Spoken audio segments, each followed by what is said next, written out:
സർക്കാരിലും മുന്നണിയിലും വിവാദമായ വൻകിട മദ്യനിർമ്മാണശാലയുമായി മുന്നോട്ടു പോകാൻ LDFന്റെ അനുമതി. CPIയും RJDയും എതിർവാദങ്ങൾ ഉന്നയിച്ചിട്ടും മന്ത്രിസഭാ തീരുമാനത്തിൽ നിന്ന് പിന്നോട്ടില്ല എന്ന മുഖ്യമന്ത്രിയുടെ ശക്തമായ നിലപാടാണ് ചർച്ചയുടെ ഗതി തന്നെ തിരിച്ചുവിട്ടത്. ആക്ഷേപങ്ങളില്ലാതെ സർക്കാർ പദ്ധതി നടപ്പാക്കുമെന്ന് മുന്നണി കൺവീനർ TP രാമകൃഷ്ണൻ പറഞ്ഞു.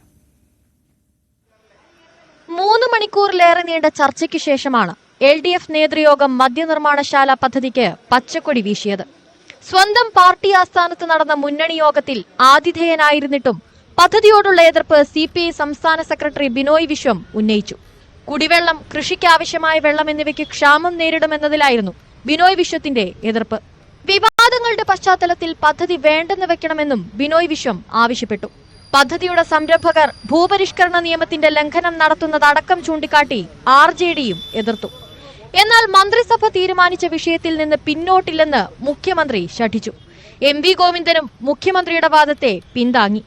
ഇതോടെ മുന്നണിയാകെ ആ തീരുമാനത്തിലേക്ക് വന്നു. ആക്ഷേപങ്ങളില്ലാതെ പദ്ധതി നടത്തണമെന്നാണ് മുന്നണിയുടെ നിർദ്ദേശം. കിഫ്ബി റോഡുകൾക്ക് യൂസർ ഫീ ഏർപ്പെടുത്തേണ്ട സാഹചര്യമുണ്ടെന്ന് റിപ്പോർട്ട് ചെയ്തതല്ലാതെ ഇതിൽ വിശദമായ ചർച്ച നടന്നില്ല. News 18 തിരുവനന്തപുരം.